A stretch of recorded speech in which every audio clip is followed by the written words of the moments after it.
En estas últimas elecciones, el 45% del padrón electoral estaba compuesto por el grupo etario considerado entre millennials y zetas. Un grupo, si bien es cierto, diverso, no es menos cierto que es tremendamente tecnológico. Y para tratar el resultado y analizar el porqué de la votación obtenida en esta primera vuelta, hemos invitado a la licenciada en Periodismo Internacional, Emily León Morey, perdón. Además de ser licenciada en Periodismo Internacional, es conductora de varios programas de variedades en la radio. Emily, bienvenida. Muchísimas gracias, doctora Polo, por la apertura y por invitarme a este programa y sobre todo para dialogar sobre el tema de las elecciones, que creo que no fui la única que quedó sorprendida con los resultados. Estoy segura que muchas de las personas que nos están escuchando y viendo en este momento también lo quedaron, y es justamente para lo que vamos a dialogar en este momento, sobre cuáles fueron esos resultados y sobre todo, sorpresivamente,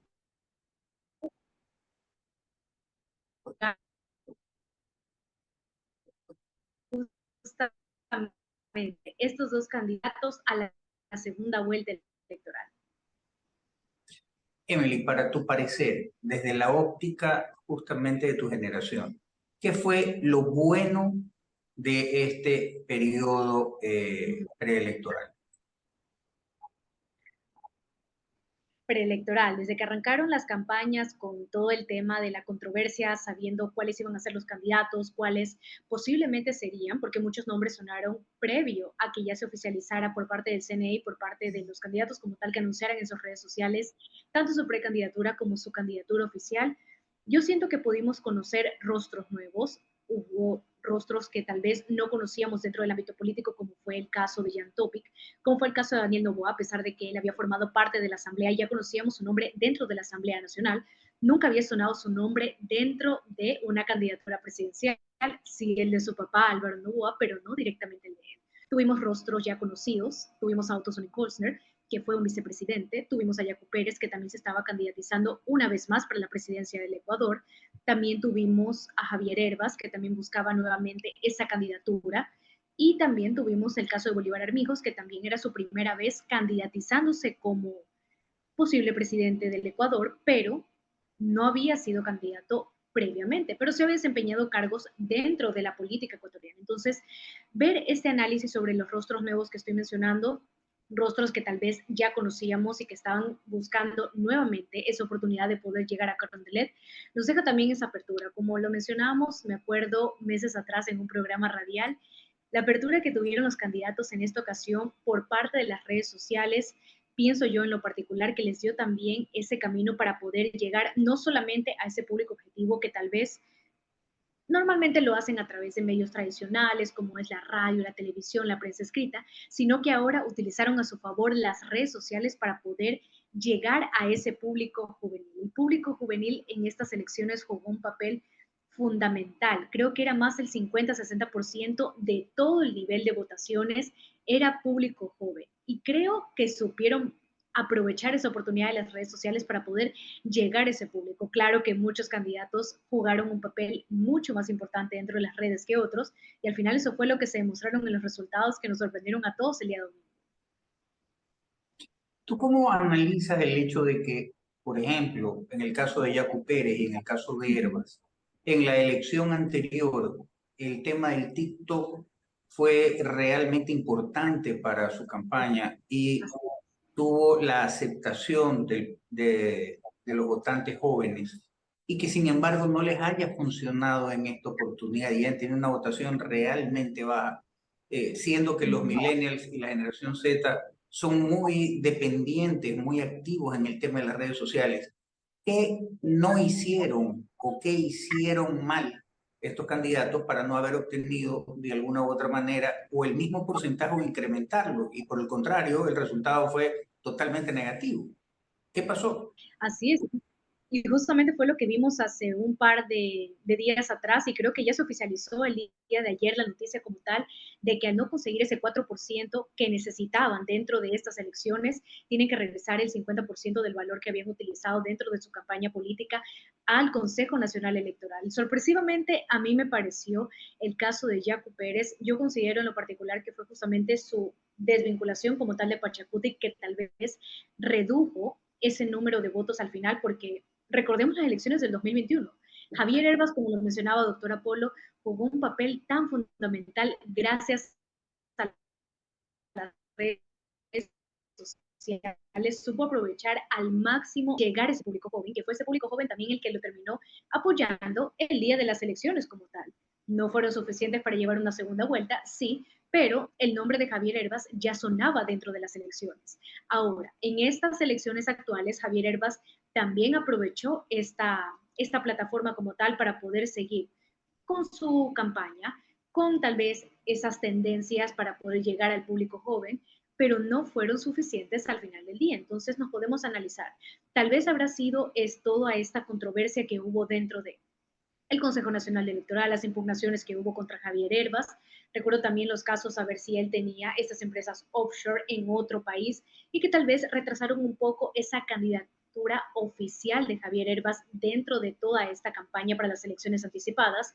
Puede ser que haya jugado un papel en contra como tal, pero al final del día no sabemos si tal vez fue eso que restó puntos para que Javier Herbas no se posicione al igual como lo hizo en el 2021, o fue simplemente que otros candidatos que también estaban dentro de esta campaña supieron aprovechar las redes de mejor manera que él, que tal vez fue ese nivel de, ok, Javier Herbas en la campaña del 2021 estaba con las redes sociales más que los otros candidatos que estaban acá tratando de llegar a esa posición en el mundo de las redes sociales, ojo con esto, y fue lo que también vimos en el 2021 con Guillermo Lazo, que una vez que llegó a la segunda vuelta, empezó a utilizar las redes sociales para poder también llegar a este público joven. Ahora, Javier Herbas, en estas elecciones anticipadas, no fue el único candidato que utilizaba TikTok, Instagram y este tipo de redes sociales para poder llegar a un público joven. Teníamos el caso de Fernando Villavicencio, teníamos el caso también de Javier Herbas, de Daniel Noboa, que eran candidatos que también aprovechaban al máximo las redes sociales para poder llegar a su público.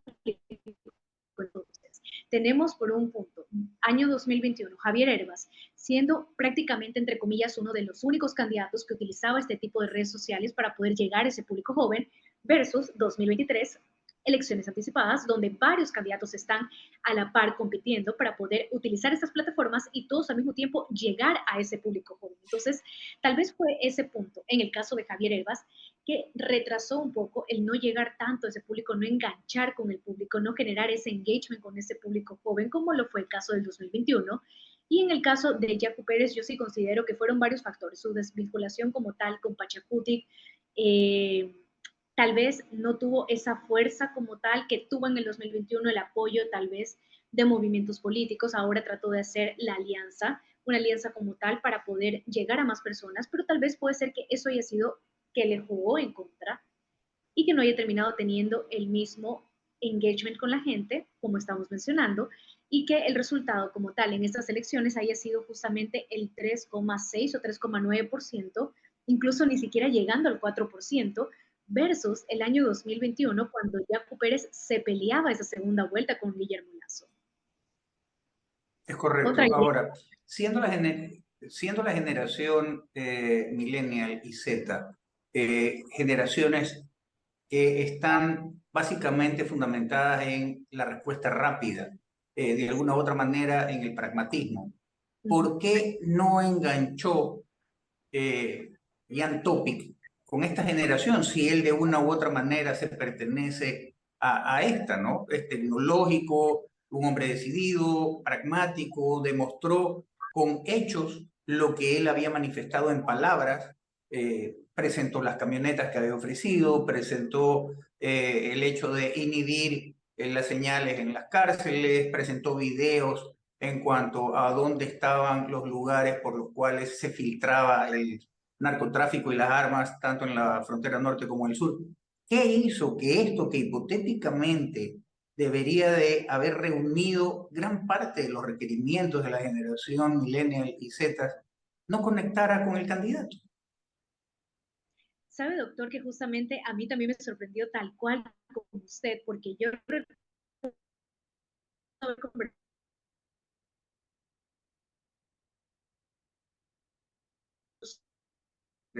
con compañeros míos, Parece. amigos míos, y todos me afirmaron que ha hecho Topic durante toda la campaña política en estos 2 últimos meses para poder generar esa confianza en ustedes y que ustedes quieran darle su voto. Y ahí todos ellos me respondían exactamente lo mismo, porque él está teniendo excelente contacto a través de las redes sociales. La forma en que él da las entrevistas me brinda tanta confianza que yo estoy segura que va a atacar el problema de raíz. Y yo preguntaba, ¿cuál problema? La inseguridad. Justo también conversábamos sobre este tema. Jan Topic trató de generar toda esta campaña enfocada directamente en la inseguridad que estamos atravesando los ecuatorianos y que sí, es una problemática bastante radical que se le debe dar mano dura, como ellos mismos mencionaban, no solamente Jan Topic, sino todos los candidatos, darle mano dura a la delincuencia, darle mano dura a la inseguridad. Pero, ¿qué tenía de diferente Jan Topic que justamente generaba esa confianza y que decían, ok, Jan Topic sí va a ser el que le dé mano dura a la delincuencia y por eso está generándome esa confianza para yo depositarle mi voto?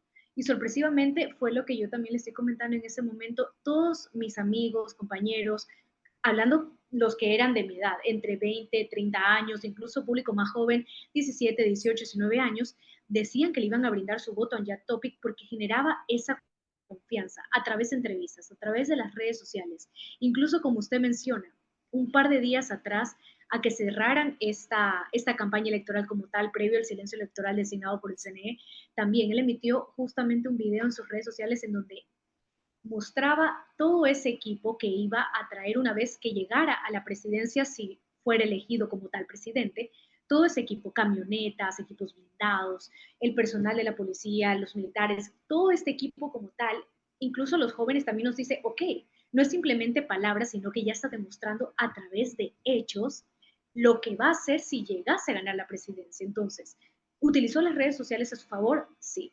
Con política también dentro de, sí, exactamente. Campañas, propaganda como tal. El video, ese pequeño teaser de unos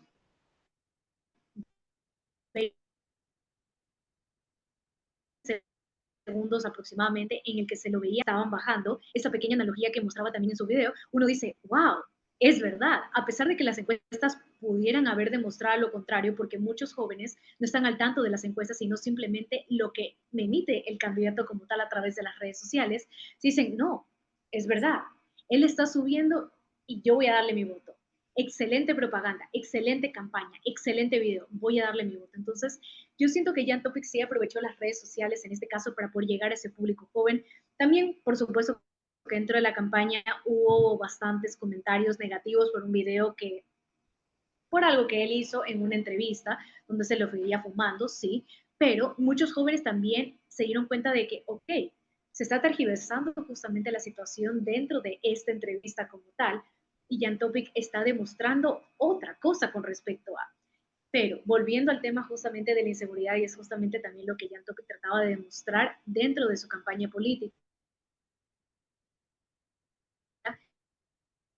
yo pienso que sí dio su voto, pero algo ha de haber ocurrido dentro de esos últimos días de elecciones. Mi caso, por ejemplo, yo le preguntaba a las personas por quién van a votar, por quién quiere, o sea, quién creen que va a ser el presidente o quién quieren que sea el presidente. Y me mencionaba Jan Topic. Pero muchas de esas personas que yo también les preguntaba, el día lunes, una vez que vimos los resultados, y por supuesto quedamos sorpresivos al ver que Daniel Noboa había sido el que destronó, por así llamar, a Jan Topic o a Otto Sonnenhostner, que entre comillas eran los más, entre comillas, son los más posibles a llegar a esa segunda vuelta electoral. Y yo dije, pero ¿por qué? ¿Por qué habrá sido? ¿Será que al final del día el voto joven no tuvo tanta fuerza como nosotros pensamos? Y no, muchas de las personas que yo les pregunté en su momento que iban a votar por Jan Topic, ese mismo día, lunes, a mí me dijeron, no, yo cambié de decisión, porque yo estaba entre Topic y Novoa, pero al final me decidí por Novoa. Y yo decía, ¿por qué? O sea, ¿por qué cambiar de opinión tan rápido? ¿O qué ocurrió para que cambiaras de decisión con un candidato que tú ya tenías, ya te sentías identificado, ya tenías esa idea de visualizarlo como tal, como presidente, durante toda la campaña te mostró toda esta idea de que, ok, te brindo la confianza para que tú me brindes tu voto, y al final terminas cambiando de parecer. Entonces ahí dicen, no, algo me hizo cambiar de parecer a mí y fue OA, empezó a darse a conocer también con ese público joven que, ok, lo conocía en redes sociales, sí, pero solamente veía en redes sociales esa parte comunitaria de él, el apoyo que le daba a las personas, el recorrido en territorios que él realizaba, pero más allá de eso está la preparación como tal del candidato. Jan Topic en el debate presidencial también jugó un rol bastante importante, se defendió, pero tenía una imagen como tal cuadrada en lo que era su enfoque, la inseguridad. En cambio, teníamos la postura de Daniel Noboa en que se lo veía más relajado, más tranquilo, demostraba que sí estaba preparado, estaba consciente de todos los temas que se iban a abordar en el debate, ya sea inseguridad, medio ambiente, absolutamente todo lo que se manejó dentro del debate. Pero también mostramos esa parte de que, ok, él no solamente te muestra de que está preparado y tiene el conocimiento de, sino también te muestra cómo lo va a hacer. Esa confianza de que yo también soy joven, porque eso también proyectaba Daniel Noboa en el debate. Yo también soy joven, yo también te voy a dar la oportunidad de poder crecer y sobre todo, él ya ha estado también dentro de la palestra pública, fue asambleísta y conoce también cómo funciona, no solamente por la administración privada por parte de las empresas de su familia como tal, sino que ya ha estado en el medio público y sabe cómo funciona. Entonces, pueden ser que hayan sido factores, muchos más, por supuesto, también han de haber jugado a favor para que los jóvenes decidieran brindarle su voto a no solamente a Jan Topic, sino también a Daniel Noboa, pero siento que el debate en este caso jugó un papel fundamental que también hizo que al final del día sea él quien pasa la segunda vuelta y no Jan Topic. ¿No crees, Emily, que el hecho diferenciador de que Ujú. Daniel Noboa contaba bien o mal con una estructura política que venía ya durante años establecida por el papá en las diversas campañas que participó, 5 o 6 campañas, y por lo tanto esa estructura política ya estaba formada y además esa misma estructura política le servía también de base para el tema de la estructura de la obra social que realizaba la mamá de Daniel Noboa, doña Anabela Sin, de Novoa? ¿Tú no crees que eso fue el elemento diferenciador, uno de los elementos diferenciadores frente a Topic? Y por otro lado, el hecho de que si bien es cierto, la generación de los millennials y de los Z son también como característica tienen que son bastante tolerantes y que de una u otra manera el hecho de que Ian Topic se haya presentado frontal, haya demostrado que estaba en capacidad de hacerlo, no solo con palabras, sino con hechos, y que por el contrario, Daniel Noboa, en una campaña en que pasó desapercibido hasta el momento del debate, y es ahí donde se dispara el tema, pero hasta eso ya todos los demás se habían tirado a matar, un fuego cruzado, por decirlo de alguna manera. ¿Tú no crees que este puede ser un elemento diferenciador que hizo que la balanza se incline un poco más hacia Daniel Noboa y en contra de Ian Topic? Y justamente fue también lo que muchos jóvenes habían comentado en redes sociales, que era el hecho de que como tal en el debate, Daniel Noboa presentó una imagen tan, no quiero decir pacífica, pero estaba en medio de. Teníamos por un lado los que promulgaban como tal el correísmo, teníamos por el otro lado los que estaban en esa lucha como tal anticorreísta, y él se estaba centrado y solamente enfocado en hablar de sus propuestas, hablar de cómo va a poner en práctica esas propuestas, cuál es el plan de gobierno que tiene, cómo lo va a poner en marcha y sobre todo la ideología que él tiene para poder convencer a ese público de que, ok, bríndame tu voto y yo te voy a dar esto a cambio. Y con respecto a la familia de Daniel Noboa, sí, yo sí pensaba al principio que tal vez al candidatizarse él para estas elecciones iba a ser como cargar un fantasma detrás, porque tienes por una parte ese fantasma de tu papá, tu apellido como tal pesa, al tener a Álvaro Noboa durante tantos años candidato a presidente y que nunca se le dio la oportunidad de liderar como tal el país. El pueblo habló, tal vez no lo eligió por algo de haber sido. Alguna característica puntualmente Álvaro Noboa tuvo que el pueblo al final del día no terminó brindándole su voto. Y en este caso tenemos una imagen nueva en la política como tal, porque teníamos la imagen de Daniel Noboa, perfil bajo, dentro de la Asamblea Nacional, cumpliendo sus funciones perfecto. Se disuelve la Asamblea y tiene la oportunidad de candidatizarse como presidente y dice, ok, voy a seguir con ese legado que tal vez mi papá tuvo en su momento y que no lo cumplió. Porque incluso nosotros podemos ver imágenes, videos de las candidaturas de Álvaro Noboa y ya veíamos la imagen de Álvaro Noboa en la parte de atrás a su caminatas, recorridos, discursos. Entonces, él estuvo presente durante todas esas candidaturas de Álvaro Noboa tal y ya tenía la experiencia de, recordemos que Anabela también, ex asambleísta, también fue ex candidata a la vicepresidencia del país. Tienes como tal una familia que ya está involucrada en la política. Tal vez Álvaro Noboa como tal no se desempeñó en el rol de presidente, no llegó a una presidencia. Anabela no llegó a la vicepresidencia, pero sí estuvo dentro de la asamblea. En el caso de Daniel, él estuvo dentro de la asamblea, sí, pero el candidatizarse para presidente es otro tema. Una cosa es el ejecutivo y otra cosa muy diferente es el legislativo. Y en este caso, teniendo ese peso, tal vez puede ser que lo utilice a su favor, porque, ok, tenemos el apellido como tal, y cuando Daniel Noboa lanzó ese video en sus redes sociales, que ya se estaba direccionando como tal en llegar a Carondelet, llegar a la presidencia del país como precandidato en ese momento, porque el CNE por supuesto que no había aprobado nada, porque simplemente era un video anunciando su precandidatura, muchas personas comentaron en ese video, en esa misma publicación, él es nuestro presidente. Y recordemos que Daniel Noboa publicó su video después de Jan Topic. Jan Topic creo que fue la primera persona en anunciar su precandidatura. En este caso, Daniel Noboa, muchas personas comentaban, él va a ser nuestro presidente, vamos a darle la oportunidad que no le dimos a Alvarito. Pero Álvaro Noboa también se candidatizaba, bueno, se precandidatizaba a la presidencia en estas elecciones anticipadas. Y algo ocurrió en ese momento que también unos 2 días, 3 días después, Álvaro Noboa elimina su video anunciando su precandidatura y solo queda la candidatura como tal de Daniel Noboa. Entonces, ahí se ve que tal vez Álvaro desistió de ese anhelo, de ese deseo que no lo pudo cumplir.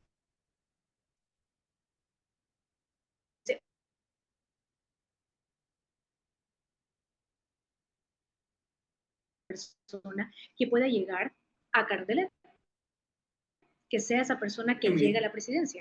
Tenemos los comentarios ¿Tú de la... no, tú no crees que, teniendo en consideración, analizando el tema de Daniel Noboa, Daniel Noboa, la única, digamos que campaña en contra que tuvo durante el periodo antes del debate y antes de las elecciones fue un video que salió en redes sociales de la ex esposa acusándolo de haber no actuado correctamente referente a su hija. Y entonces, sin embargo, esa fue la única. Sin embargo, Daniel Noboa se apalanca en su tía Isabel Noboa del grupo Pronoves y se apalanca en la imagen de su madre en el tema social. ¿Tú no crees que siendo también mayoritariamente mujeres las electoras, a más de los millennials y Z, que también mayoritariamente son mujeres, tú no crees que ese apalancamiento, ese espaldarazo que le dan, por un lado, una mujer evidentemente exitosa, reconocida nacional e internacionalmente como tal, que además ayuda a los jóvenes, justamente los millennials, en cuanto a aquel evento que premia y beca a los estudiantes que desarrollen ciertas actividades, más la obra social de la madre en el tema de salud, que también es un problema que aqueja mucho, sobre todo en los sectores agrícolas.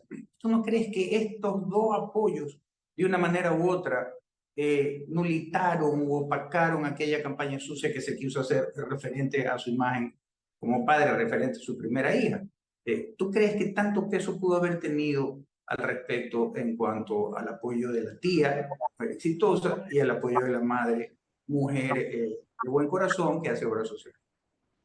Doctor, ¿me podría repetir la pregunta en ese momento? Tuve un pequeño fallo con la conexión y no escuché. Claro, ¿tú no crees que de una manera u otra fue eclipsado, anulado esa campaña que forma que parte se de su hizo pregunta con referente al respecto tema a la imagen como de su ex de esposa. Daniel. Claro, y que de una manera u otra, justamente teniendo en consideración que gran parte del electorado, ya sea millennial, Z o mayor, es femenino, que el impulso que le dieron o el apoyo que le dieron su tía como mujer empresaria exitosa y su madre como doctora dedicada al servicio de beneficencia en cuanto a la salud, sobre todo en los sectores marginales, no tuvo un peso suficiente, o mejor dicho, tuvo el peso suficiente que lo apalancó y logró opacar esta campaña sucia. Yo siento que en este caso no fue opacar como tal, porque tampoco lo considero una campaña sucia. Esta campaña como tal, por parte de la ex esposa de Daniel Noboa, fue años atrás, creo que fue en el año 2019, si mal no recuerdo.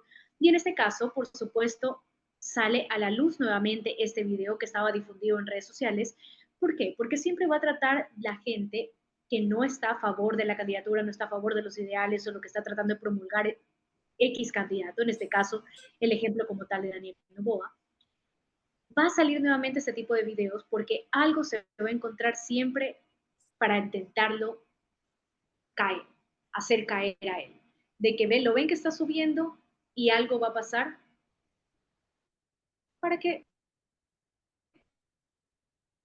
lo, lo retroceda.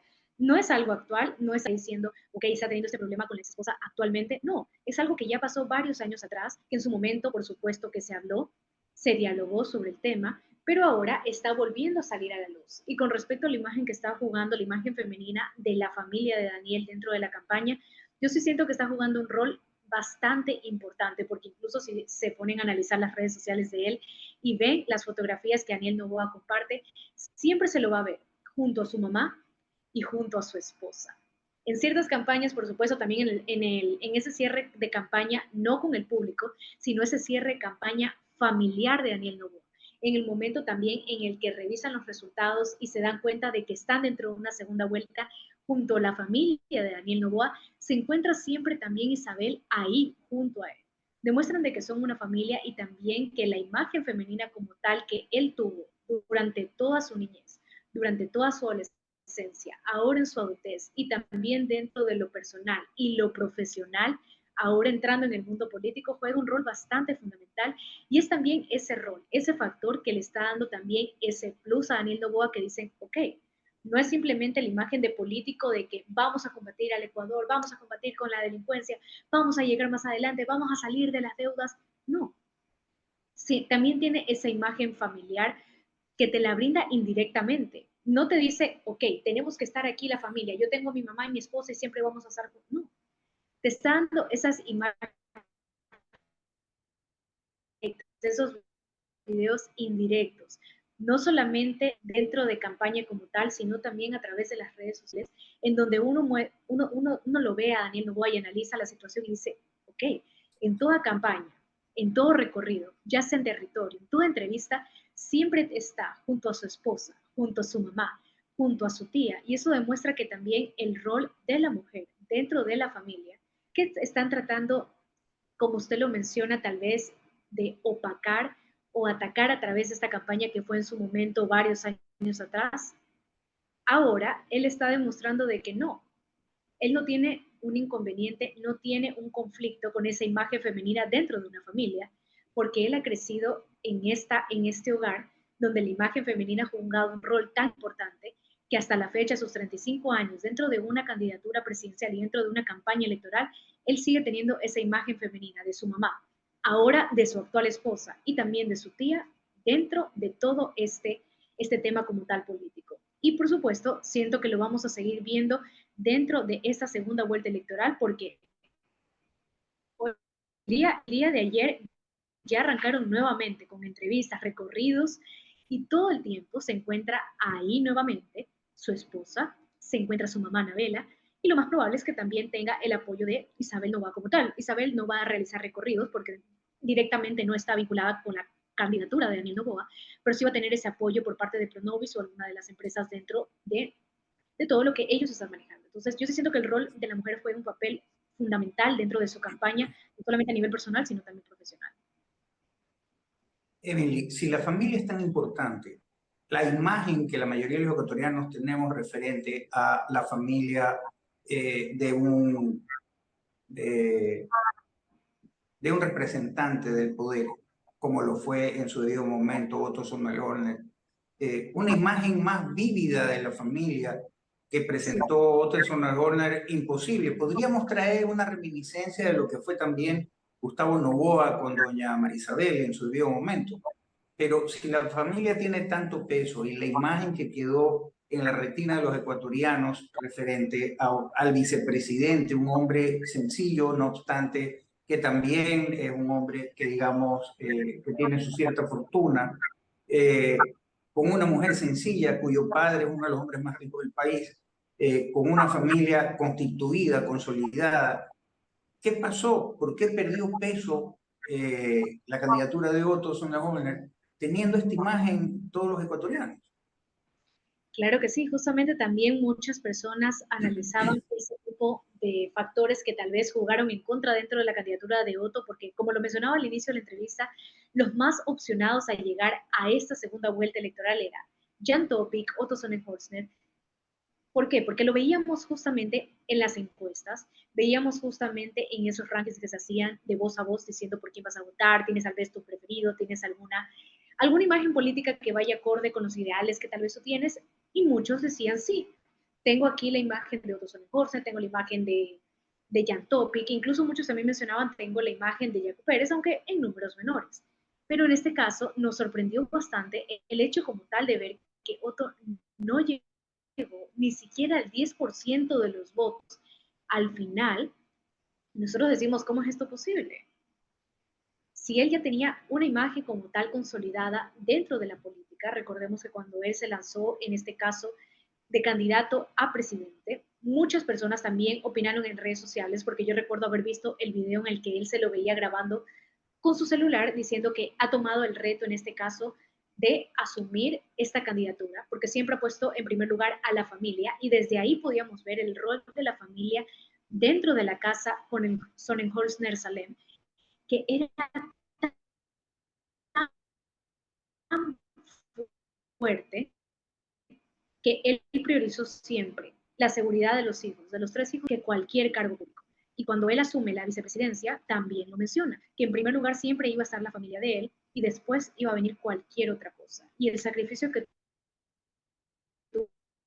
tuvo que hacer con su familia para poder asumir esa vicepresidencia fue grande.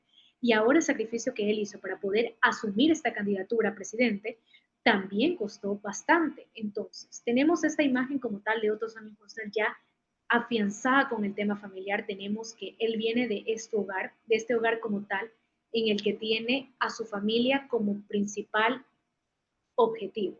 Primero siempre vas a la familia, después cualquier otro cargo que yo quiera desempeñarme de. ¿Qué ocurrió entonces? ¿Por qué el público no terminó brindándole esa confianza o ese voto a Otto Sonnenholzer cuando también era uno de los más opcionados a llegar a esta segunda vuelta electoral? Incluso no solamente por la experiencia, sino porque la gente también veía en él ese perfil como tal de presidente. Ok, tiene la experiencia, tiene el conocimiento, tiene los estudios y tiene esos valores. ¿Qué ocurrió entonces? ¿Por qué la gente terminó no eligiéndolo a él y brindándole su voto a opciones más? Emily, estamos ya en la realidad de una segunda vuelta electoral. Los dos candidatos, digamos que tienen posturas diametrales, de alguna manera. Si bien es cierto, por un lado tenemos a Daniel Noboa con esta imagen familiar, una persona joven que conecta con la juventud, pero que también conecta con las necesidades de los mayores, un hombre que se presenta con una ecuanimidad tal que si lo vimos nosotros en el debate, ni su lenguaje corporal, ni su lenguaje verbal tenían variación alguna. Tenía exactamente la misma postura y compostura, que eso sorprendió y digamos que lo catapulta de una manera u otra. Pero el tema es, y por el otro lado tenemos a la candidata de la Revolución Ciudadana, Luisa González, que no proyecta una imagen de familia, que solamente su discurso se nutre de los recuerdos y reminiscencias del pasado y que cuando se le preguntan situaciones que son evidentes pero que son adversas a la campaña, simple y llanamente las elude o da respuestas que a la gente realmente le parecen un descaro, por decirlo menos. ¿Cuál es bajo esta realidad, cuáles son las expectativas de los jóvenes referente a esta segunda vuelta? ¿Qué esperan ver? ¿Qué es lo que necesitan para poder resolver sobre a quién le dan el voto? En este caso, doctora Polo, yo se rescato justamente lo que usted menciona de Luisa González. Ella no te brinda esta imagen como tal de la familia, porque recordemos que Luisa también es divorciada, entonces no te brinda ese respaldo de que, ok, yo tengo un esposo, tengo esta familia, vengo de este hogar. No, ella está jugando con el tema familiar de una forma diferente. Ella está mostrando de que su familia, más allá de lo que es el tema sanguíneo o el tema legal, entre comillas, al estar casada o divorciada, demuestra que la familia de ella es la revolución ciudadana. Todo este movimiento político como tal es la familia de ella y es lo que ella está tratando de brindar. Por un lado tenemos esta imagen de ella, de que como también usted lo está mencionando, durante toda esta campaña, ok, mostraba tal vez todos esos proyectos o todas esas propuestas que ellos tienen como tal por parte del movimiento. Y también el día domingo, ella en su discurso, agradeciendo a todo ese público que también le brindó el voto, porque, por supuesto, como mencionábamos, tal vez el tema familiar no es uno de los factores o un plus de la candidatura como tal de Luisa González. Pero ella sí agradeció ese voto de que a pesar de que sea simplemente esa imagen femenina que está dentro de todos estos candidatos presidenciales, porque recordemos que era la única candidata femenina a la presidencia del Ecuador en estas elecciones, ella se rescató que justamente en estas elecciones ella fue la que mayor porcentaje tuvo como candidata femenina a la presidencia del Ecuador en toda la historia de las elecciones de nuestro país. Entonces, sí, efectivamente, al final del día, sí nos preguntamos, ¿será que justamente ese número alto a una candidata femenina fue en verdad porque la gente se veía identificado con Luisa González como candidata a la presidencia, que está detrás de todo esto, que es Rafael, que es líder como tal del movimiento, y simplemente Luisa González es esta imagen política que nos está brindando el correísmo. Entonces, si nos ponemos a analizar, el porcentaje que ella tuvo, el mayor porcentaje como ella lo catalogó, el mayor porcentaje de una mujer dentro de la candidatura a la presidencia, no a la vicepresidencia, sino a la presidencia del Ecuador, ¿es para ella como tal o es hacia el movimiento político, hacia el gobierno de Rafael Correa y hacia el correísmo, que es justamente también lo que el público que está a favor de este movimiento, de esta ideología y de este enfoque como tal, termina brindándole el voto a favor? Pero, ¿qué pensaría? ¿Cuál sería tu mensaje? Ya que estamos sobre el tiempo y la verdad es que se nos hace corto, pues supremamente interesante y didáctica tu exposición, como siempre, mi querida Eni. ¿Qué le aconsejarías a tu generación frente a esta segunda vuelta y cómo deberían de racionalizar el voto? Yo siento que en este caso nos queda poco tiempo. Poco tiempo también tiene quien llega a la presidencia, ya sea Luis González o sea Daniel Noboa, para poder liderar a nuestro país. Es verdad y tenemos que admitirlo. 18 meses es poco tiempo, de 15 a 18 meses es poco tiempo para poder generar un cambio como tal en nuestro país. Es verdad, hay que admitirlo. Pero podemos aprovechar estos 15 a 18 meses para poder elaborar una estrategia, elaborar un plan de trabajo, ir poniendo ladrillo a ladrillo en toda esta construcción para que podamos sacar a nuestro país adelante.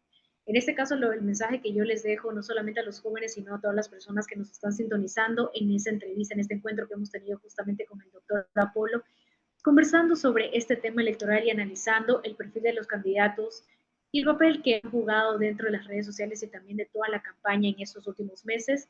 Yo sí digo que analicen la situación. No solamente se dejen de llevar por la imagen que te brinda cierto candidato, ya sea Luisa González o Daniel Noboa a través de sus redes sociales, a través de entrevistas, a través de campañas, porque también hay en el caso de que llegase como tal a la presidencia, una vez que ya esté sentado en el puesto, ya sea puesto como presidente, ya sea Luisa o Daniel, ¿qué van a empezar a hacer? ¿Cuál va a ser el trabajo que van a empezar a desempeñar? Mi recomendación es cuál es el plan de trabajo de cada uno de ellos, cuáles son las propuestas que tienen, vean el desempeño que tienen ambos candidatos, no solamente en una entrevista, no solamente en un debate, porque recordemos que el debate presidencial también va a ser en el mes de octubre, previo a las elecciones de segunda vuelta, sino que analicen a conciencia si el candidato que ustedes van a elegir, ya sea, vuelvo y repito, Daniel Noboa o ya sea Luisa González, cumple con esas expectativas, cumple con esa ideología que ustedes tienen marcada de cuál es ese camino para poder salir de la situación que estamos atravesando. La decisión queda en cada uno de nosotros, sí. Nosotros elegimos quién nos va a liderar, pero debemos elegir a conciencia de que esa elección como tal nos va a convenir, no solamente a nosotros, sino al país, para poder salir de toda esta situación que estamos atravesando. Todos estos temas que se están abordando en los debates no es simplemente para poder escucharlos a ellos hablar y que tengan el espacio para poder explayarse con sus propuestas, no, son esas problemáticas que estamos afrontando como país y lo que yo sí les recomiendo en este caso es que investiguen un poco más sobre el plan de trabajo que va a desempeñar cada uno de ellos y más aún, cómo lo va a hacer, cómo lo va a desempeñar y sobre todo que estos 18 meses, 15 a 18 meses que le quedan a ese candidato o candidata que llega a la presidencia sean aprovechados al máximo y que se pueda empezar a encaminarse ese cambio que queremos ver en el país y que no sea tiempo desperdiciado y que no sean meses en vano que terminen siendo perjudiciales para nosotros y que la decisión como tal que tomó Guillermo Lazo de una muerte cruzada termine siendo en vano porque van a ser 15 meses que no se aprovecharon, terminaron siendo perjudiciales en lugar de favorables para nosotros, así que voten a conciencia, sea el candidato que ustedes elijan, háganlo a conciencia, investiguen, analicen, estudien a los candidatos, tenemos poco tiempo, pero sé que tomando conciencia del tema vamos a poder generar ese cambio que buscamos para el país. Emily León Morel, déjame agradecerte tu participación, quedas comprometida desde ya para otra oportunidad, así también como agradecer a aquellos grupos que nos permiten compartir, con lo cual tenemos un alcance aproximado de 268.000 personas, no solamente en el Ecuador, sino también en el extranjero. Emily, un abrazo, millón gracias y estamos en contacto. Muchísimas gracias, doctora Polo, por la entrevista y queda pendiente una próxima conversación, un próximo diálogo sobre este tema que es tan importante como son las elecciones y sobre futuros temas que estoy segura que vamos a poder dialogar juntos. Desde ya te comprometo para participar después de la segunda vuelta y analizar eh, por qué se dio el resultado que se diera en ese momento. Gracias. Un abrazo. Un abrazo, doctora Polo. Buenas noches. Buenas noches.